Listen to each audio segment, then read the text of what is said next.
Vous a-t-on déjà dit que vous n'étiez pas fait pour le sport ? Que vous étiez trop jeune ou trop vieux pour concourir à une épreuve ou une compétition ? Mesdames, combien de fois avez-vous entendu que telle ou telle discipline n'était pas faite pour vous ? Que votre corps n'était pas conçu pour performer ? Que le temps où votre prime physique était passé ? Qu'avec une vie active, possiblement une famille et des responsabilités, il ne fallait pas prioriser le sport, quel qu'il soit.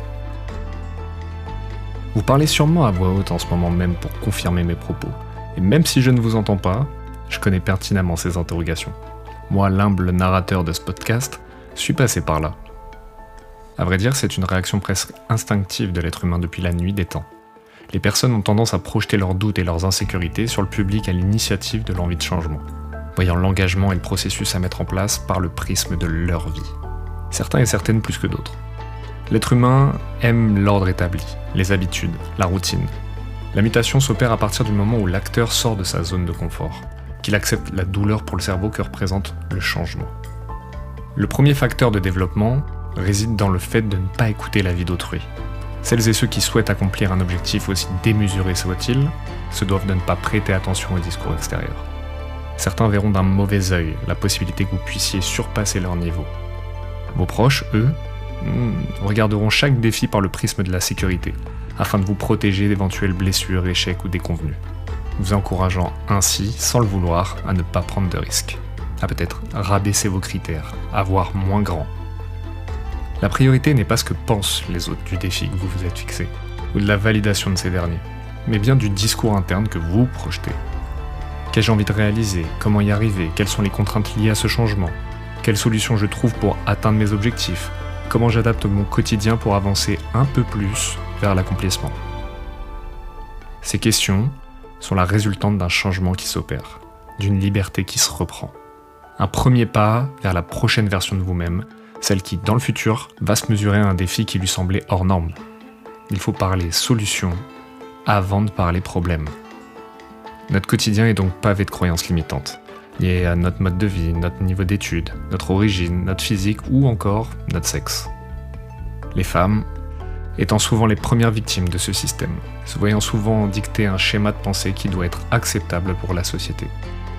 Elles qui ont pourtant fait un bond considérable depuis une quinzaine d'années, mutant vers un modèle où la réussite et l'excellence n'est plus l'apanage des hommes. Le sport féminin, par exemple, a largement progressé, même si beaucoup de travail reste à faire pour atteindre les standards masculins. Par exemple, les Jeux Olympiques, rassemblement légendaire de l'élite du sport mondial, affichaient en 2024 une parité quasi totale entre athlètes féminines et masculins. Cette balance symbolique est la concrétisation de longues années de combat contre les préjugés et pour le droit des femmes dans le sport de haut niveau. Une modernité loin des époques d'antan. Un monde qu'il ne faut bien sûr pas regarder avec les lunettes d'aujourd'hui, mais qui nous montre le chemin parcouru et nous aide à comprendre celui qui reste encore à parcourir. En 1912, Pierre de Coubertin, père fondateur des JO modernes, expliquait, je cite, que « Les Jeux Olympiques doivent être réservés aux hommes. Une Olympiade femelle ne pourrait être qu'inintéressante, inesthétique et incorrecte.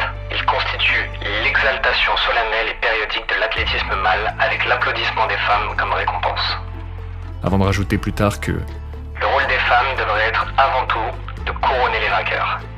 Ironique, non ?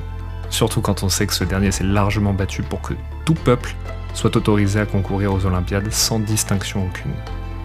Au début des années 1900, les femmes ne sont pas invitées en tant qu'athlètes, mais tolérées dans des sports considérés comme mondains, non violents, compatibles avec la féminité. Tennis, golf par exemple. Elles se battent depuis plus de 100 ans pour leur reconnaissance dans le sport moderne. Continuité historique de 2500 ans d'exclusion. Leur corps, souvent considéré comme trop fragile, incompatible avec la performance due à des capacités physiologiques inférieures. Les femmes sont là, mais sous condition, avançant à pas de fourmi pour faire bouger les lignes et être connues. Le 20 août 1922, la célèbre nageuse et hockeyeuse française Alice Milia prononce dans le bois de Vincennes, devant près de 20 000 spectateurs, « Je proclame ouverts les premiers Jeux Olympiques féminins du monde ». 77 sportifs de plusieurs nationalités paradent alors sous le ciel parisien. Cette journée fut l'aboutissement historique d'une longue lutte pour les droits des femmes menée par l'une des athlètes les plus résilientes et combatives de cette époque. La bascule vers la parité commence dans les années 70-80, sous l'impulsion de plusieurs facteurs tels que les mouvements féministes et les premières études scientifiques sérieuses sur le corps féminin. En 1972, l'amendement 9, aussi appelé Title IX, promu par la représentante d'Hawaï Patsy Mink, interdit toute discrimination sur la base du sexe dans le programme d'éducation soutenu par l'État, marquant un tournant majeur vers l'égalité d'accès au sport scolaire et universitaire pour toutes les générations suivantes. Les femmes commencent à gérer leur carrière, imposer leur format et parfois vivre de leur sport. Il faudra attendre les années 2010 pour être témoin d'un nouveau tournant. Le sport féminin commence à être pensé pour les femmes, pas en copie du modèle masculin. La performance devient un argument d'autorité. Les sportives deviennent prescriptrices, modèles, entrepreneuses. Et en 2012, lors des Jeux Olympiques de Londres, l'intégralité des pays envoie au moins une femme concourir. Certaines nations levant enfin les interdictions culturelles et religieuses, marquant une bascule totale vers un sport féminin plus impactant, plus médiatisé et en perpétuel développement. Ces avancées significatives trouvent leur source dans les glorieuses réussites du passé, grâce à l'abnégation de femmes courageuses et passionnées, ayant fait fi des croyances limitantes, des obstacles et de la misogynie ambiante de leur époque, performant au-delà de tout ce qui pouvait être envisagé, brisant un peu plus les plafonds de verre, ouvrant la voie aux nouvelles générations. L'une de ces femmes était la légendaire Fanny Blankers-Koen. Aujourd'hui, je vous présente la carrière historique de celle que l'on a surnommée la ménagère volante, ou Amazing Fanny. Vous écoutez Éternel.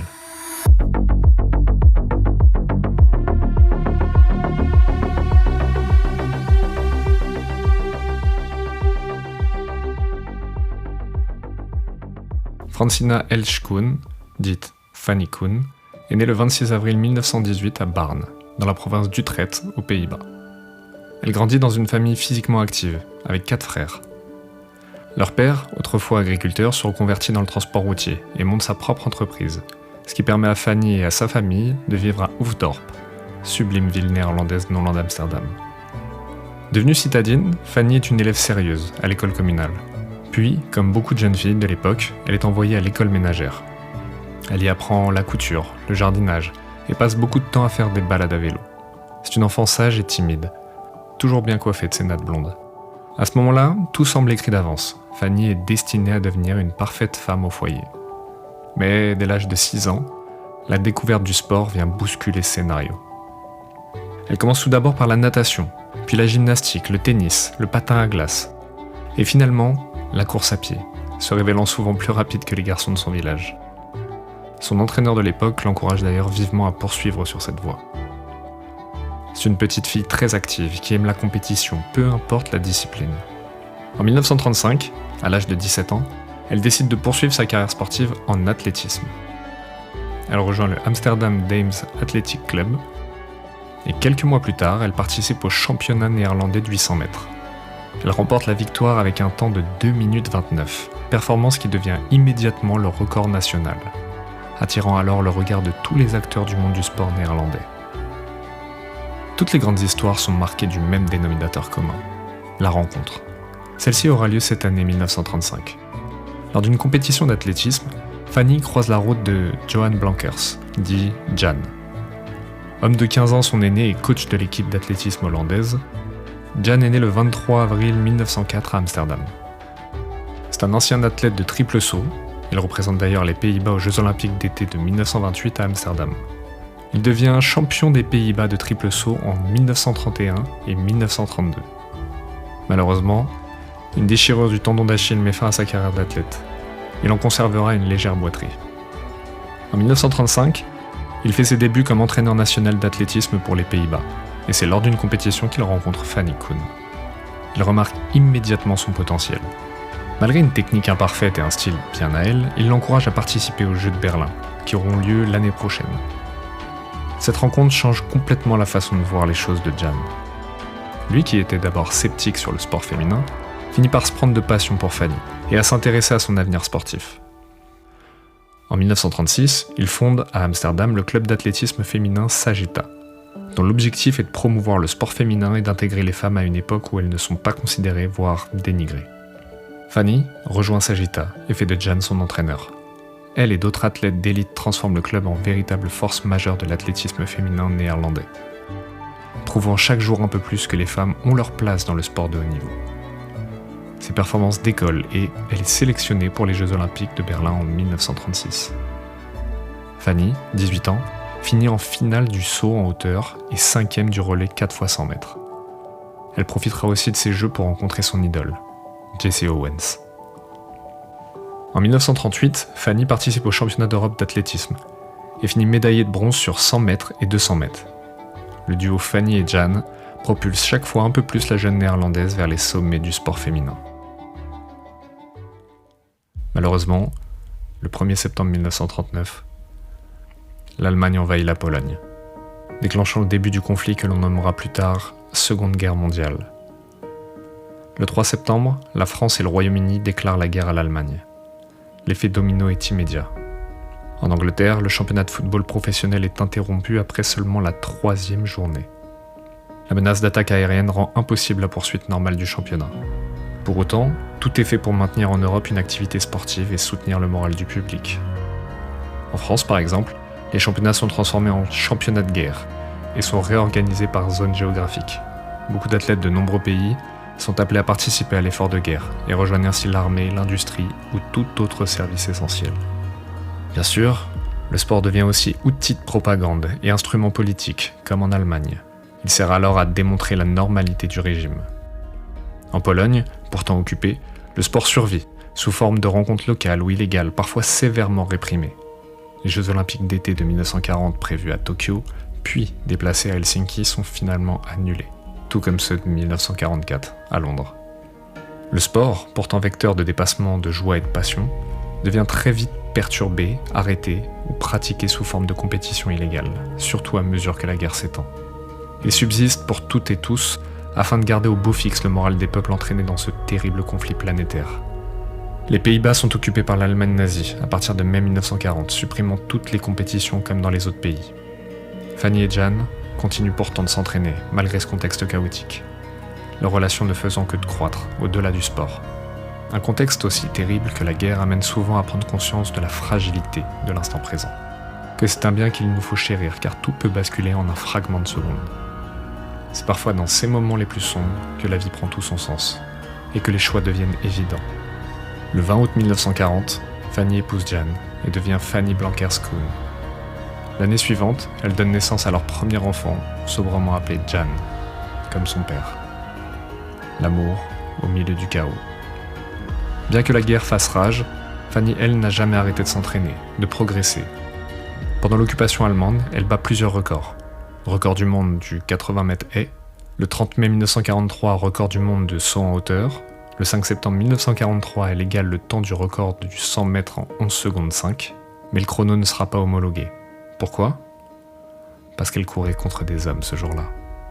2 semaines plus tard, le 19 septembre 1943, elle bat le record du saut en longueur avec 6 mètres 25, démontrant un peu plus la polyvalence de la jeune femme. L'occupation nazie cause une famine dans tout le pays, rendant extrêmement difficile pour Fanny de se nourrir assez pour performer durant ses entraînements. Et pourtant, malgré cela, elle bat en mai 1944 le record du 100 yards. Lors de la même compétition, elle participe au relais du 4x100 mètres et établit un nouveau record. Pas de plafond de verre, pas de limite, ni croyance limitante pour notre néerlandaise. Rien ne viendra entamer son moral et sa volonté. Les médias allemands la saluent comme une athlète d'un pays occupé ayant battu un record détenu auparavant par une équipe britannique. Elle veillera cependant par la suite à ce que les nazis ne s'attribuent pas le mérite de cet exploit. Quelques mois plus tard, elle et son équipe brisent le record du 4x200 mètres relais, le précédent étant détenu par l'équipe allemande. En acte de défiance, elle porte la tenue aux couleurs des Pays-Bas. Notre championne marque chaque jour un peu plus les mémoires d'une époque pourtant dramatique. Le 2 septembre 1945, la Seconde Guerre mondiale prend fin, après 6 ans de conflits sanglants. 5 mois plus tard, le 12 février 1946, la famille Blankers-Koen s'agrandit. Fanny donne naissance à une fille, qu'elle nomme Fanny, surnommée aussi Fanneke. L'arrivée de ce nouvel enfant n'entame pas la soif de victoire de notre championne. Elle reprend rapidement l'entraînement, en vue de la reprise des compétitions internationales. En août de la même année, 6 mois après avoir accouché, elle participe au championnat du monde d'athlétisme. Fanny remporte la médaille d'or aux 80 mètres haies, puis aux 4x100 mètres relais, devant la France et l'Union soviétique, performance hors norme pour la jeune maman. Le 29 juillet 1948, après 12 ans sans Jeux olympiques, Londres accueille enfin le retour des Olympiades dans une Europe encore marquée par la guerre. 53 pays participent, seulement 9 épreuves féminines contre 24 pour les hommes. et une règle du CIO limitant à 3 épreuves individuelles maximum pour une femme. Fanny y participe, bien évidemment. Seulement, malgré ses nombreux records, les années ont passé. Elle est sous-estimée, voire critiquée par la presse et le public. À 30 ans et déjà mère de 2 enfants, Blankers est considérée comme trop vieille pour être championne. Jake Crump, manager de l'équipe britannique, ne mâche pas ses mots dans la presse, affirmant que l'athlète néerlandaise est trop âgée pour concourir pour son pays, qu'elle n'aurait même pas dû se présenter, et aurait mieux fait de rester à la maison afin de s'occuper de ses enfants. Des propos forts pourtant largement partagés, même des médias néerlandais. Fanny reçoit même des lettres de détracteurs lui signifiant qu'elle est une mère indigne, et qu'elle devrait rester chez elle. Le sport féminin étant encore vu par beaucoup comme quelque chose de bizarre et de dangereux, pouvant rendre les femmes stériles. L'opinion publique la jette au bûcher avant même le début de la compétition. La pression est donc à son paroxysme pour l'athlète, que rien n'a pu arrêter jusque-là. Pas même 2 accouchements, ni la guerre ou la famine. Elle participe d'abord aux 100 mètres, l'épreuve reine. Fanny, bien que très critiquée, est considérée comme l'une des favorites par les experts. Elle passe facilement les séries éliminatoires et se qualifie pour la demi-finale. Comme à son habitude, elle doute et se sous-estime, pensant que les autres filles n'ont pas tout donné et vont se révéler lors de cette épreuve. Jan, en tant que coach et mari, est d'un soutien inconditionnel, lui donnant force, confiance et courage dans cette épreuve. Elle peut le faire, il le sait et lui affirme avec la plus grande des convictions. Elle remporte la demi-finale et se qualifie pour la finale du 100 mètres. Le 2 août, la tension est à son apogée, dans le tunnel menant à la piste où s'affronteront l'élite mondiale des sprinteuses. Dorothy Manley, concurrente britannique, se sent extrêmement nerveuse. C'est sa mère qui lui a confectionné son maillot et son short. Elle devait d'ailleurs faire attention que ça ne remonte pas à plus de 10 cm au-dessus du genou, car la tenue aurait été interdite. Elle doit affronter la grande Fanny Blankers, qui subit tout autant qu'elle la pression des grands événements. Personne n'y échappe. Du champion au dernier concurrent, tout le monde ressent la peur, tout le monde doute. Et si c'était précisément ce qui rend magique ces instants ? Le coup de feu retentit. Les femmes se jettent à corps perdu dans cette course pour l'or olympique. Mais après 25 mètres, plus de suspense. Fanny Blankers file vers la victoire à grandes enjambées. Elle surclasse littéralement ses adversaires, affichant un chrono de 11 secondes 9. Seule femme à courir sous les 12 secondes. Et une médaille d'or pour la mère de 2 enfants qui aurait dû rester chez elle. Le 4 août, elle s'est qualifiée pour la finale du 80 mètres haies, épreuve qu'elle affectionne tout particulièrement, et dont elle a battu le record du monde pendant la guerre. Le public se prend de passion pour la néerlandaise. Coup de feu de départ, Fanny s'élance et dépasse très vite la concurrence. Son allure, son style et sa maîtrise sont sans pareil. Victoire en 11 secondes 2. Nouvelle médaille d'or et nouveau record olympique. Le 6 août, elle participe à la finale du 200 mètres. Peut-elle le faire ? Peut-elle rentrer un peu plus dans l'histoire et faire définitivement taire les critiques ? Le coup de feu est tiré, les concurrentes s'élancent, sprintent de tout leur être. Fanny est plus rapide, plus forte, plus impitoyable que jamais. Elle domine cette épreuve de bout en bout. Victoire. Une nouvelle médaille d'or en 24 secondes 4. Elle égale le précédent record olympique de la discipline. Fanny Blankers-Koen est une superstar et une formidable athlète. Elle vient de remporter 3 médailles d'or en individuel sur 3 possibles comme le veut la règle des JO. Le tout en ayant volontairement priorisé sur les épreuves de course. Mais rappelez-vous, Fanny détient à ce moment précis les records du monde de saut en hauteur et de saut en longueur. Que se serait-il passé si cette règle n'avait pas existé ? Nous ne le saurons jamais. Le 7 août, au lendemain de sa 3e médaille historique, elle est la dernière coureuse du relais du 4x100 mètres. Ce sera sa dernière épreuve. Le public du stade s'est pris d'affection pour Fanny, qui l'encense à chaque apparition. L'athlète néerlandaise, trentenaire et mère de 2 enfants, est à une victoire de remporter une 4e médaille d'or olympique. Le panthéon des légendes des Jeux Olympiques est à portée de main. 4 pays s'affrontent dans cette finale électrique. Les Pays-Bas, le Danemark, le Canada et l'Australie. Le départ est lancé. Très vite, le Danemark prend l'avantage sur le premier relais. Puis c'est au tour du Canada et de l'Australie sur le 2e. La bataille fait rage, 3e et dernier relais. Les Pays-Bas sont 3e, le bronze est encore possible. Fanny s'empare du bâton, accélère et sprint, c'est la dernière ligne droite, les derniers 100 mètres, le dernier effort. 100 mètres pour la gloire, 100 mètres pour l'histoire. La coureuse au maximum de ses capacités rattrape la deuxième, accélère encore, déploie sa foulée, passe devant la première coureuse, encore quelques mètres, quelques pas, passe la ligne d'arrivée.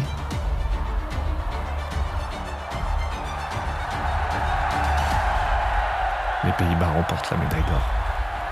Historique, mythique, légendaire. Les adjectifs manquent pour traduire la réalisation de la championne. Fanny Blankers-Koen devient la première femme à remporter 4 médailles d'or olympiques sur une même édition. Du jamais vu. Son succès remet en question toutes les idées reçues et devient un symbole de ce que les femmes peuvent accomplir dans le sport malgré les normes sociales de l'époque, malgré les critiques et les préjugés. La presse internationale lui attribue alors le surnom de Flying Housewife, la ménagère volante, ou Flying Fanny, ou Amazing Fanny, la Fanny volante, la géniale Fanny, reflétant un paradoxe entre admiration et sexisme face à une femme mariée, mère et pourtant ultra performante sur le plan sportif. Répondant aux critiques sur le terrain et non dans la presse. Se concentrant uniquement sur son discours intérieur et sur celui de son coach, mari et pilier dans toutes ses victoires. Elle rentre au pays acclamée par la foule venue en masse voir la reine de ces Jeux Olympiques. En 1949, l'Associated Press, plus grande agence de presse du monde, désigne Fanny Blankers-Koen comme athlète de l'année. Pour la première fois, ce titre ne revient ni à un Américain, ni à un homme, mais à une femme européenne, mère de famille, révélée au monde au JO de 1948. À partir de là, Fanny ne symbolise plus seulement les Pays-Bas, elle devient une icône mondiale de la performance féminine. En 1950, à Bruxelles, Fanny retrouve la scène internationale pour son premier grand rendez-vous depuis Londres. Très attendue, elle répond encore une fois sur le terrain. Et elle y signe un dernier éclat majeur, 4 courses, 4 titres européens, comme un écho au jeu de 1948, affirmant une fois de plus sa domination sur le sport féminin. Mais ce quadruplé marque moins le début d'une ère que l'ultime sommet d'une carrière déjà entrée dans son déclin. Après 1950, Fanny Blankers-Koen ne domine plus comme auparavant. Les blessures, la fatigue accumulée, l'âge et l'évolution rapide du sprint féminin réduisent progressivement son influence sur la scène internationale. Elle se retire définitivement du haut niveau en 1956, laissant derrière elle une carrière unique, bâtie sur un pic historique qui a suffi à changer durablement la place des femmes dans l'athlétisme. Jan décède en 1977, à l'âge de 73 ans. En 1999, la World Athletics consacre Fanny Blankers-Koen athlète féminine du XXe siècle. Cette distinction vient récompenser son impact structurel sur le sport, la rupture historique qu'elle incarne et la transformation durable de la perception des femmes athlètes. Ce titre honorifique la place à ce moment au sommet de l'histoire mondiale de l'athlétisme féminin, devant plusieurs générations d'athlètes. Plus d'un demi-siècle après Londres, son héritage dépasse les médailles. Stades, trophées et compétitions portent désormais son nom aux Pays-Bas. Fanny n'est plus seulement une championne du passé, elle est devenue une légende de la performance féminine, au panthéon des gloires olympiques. Une icône pour les générations suivantes, montrant aux jeunes femmes que l'on peut s'émanciper par la performance et faire bouger les lignes malgré les préjugés, les critiques et les obstacles. Fanny, qui n'a jamais fait de sa carrière un combat féministe engagé, a forcé une société entière à changer de regard sur la condition féminine dans le sport, du fait de son impact sportif et médiatique. Elle, qui n'a jamais cherché la gloire pour la gloire. Sa fille témoigne encore du fait qu'elle rangeait ses médailles olympiques dans une boîte à chaussures au grenier, traçant son chemin loin du bruit négatif ambiant, ne cherchant qu'à performer, prendre du plaisir et aimer les siens. Elle s'éteint en 2004. Laissant derrière elle une vie remplie de records, vécue pleinement faisant ce qu'elle aimait le plus. Comme le disait l'auteur Jack London, « J'aime mieux être un météore superbe, chacun de mes atomes rayonnant d'un magnifique éclat plutôt qu'une planète endormie. » La légende de la mythique Fanny Blankers-Koen, Amazing Fanny, demeurera à jamais éternelle. Je vous remercie d'avoir écouté cet épisode sur une athlète des plus inspirantes. Elle a vécu chaque minute de sa vie pleinement, traversant les lignes d'arrivée et brisant les plafonds de verre, n'écoutant que son cœur et faisant fi des croyances limitantes liées à son époque et son statut de femme. Dans des vies aujourd'hui de plus en plus normées et sédentarisées, on voit de plus en plus de personnes s'émanciper par le sport. L'activité sportive permet aujourd'hui une réappropriation de son corps et de son esprit. C'est un levier de changement, de dépassement de soi et l'un des meilleurs moyens pour apprendre à se connaître et à gagner en confiance en soi. Pour rappel, le corps n'a jamais été conçu pour rester assis 7 heures sur une chaise derrière un bureau. La sédentarité est aujourd'hui un facteur de risque important pour la mortalité globale. loin de moi l'idée de vous faire la morale, mais une étude publiée en 2021 dans The Lancet a montré qu'elle est responsable de 9% des décès prématurés dans le monde, soit 5,3 millions de morts. Une séance de sport ne viendra jamais contrebalancer 7 heures d'inactivité, donc pensez à bouger, marcher et pratiquer une activité physique régulière. Faites ce que vous aimez et ce qui vous plaît. Pratiquez le sport ou l'activité physique que vous avez envie de pratiquer. Osez et brisez vos croyances limitantes. Qui sait, la nouvelle Fanny est peut-être déjà en train d'écouter cette émission. Si ce podcast vous a plu, je vous laisse vous abonner sur Deezer, Spotify, YouTube, Apple Podcasts, Instagram et toute autre plateforme. Likez, commentez, partagez. Merci du soutien et à très vite dans Éternel.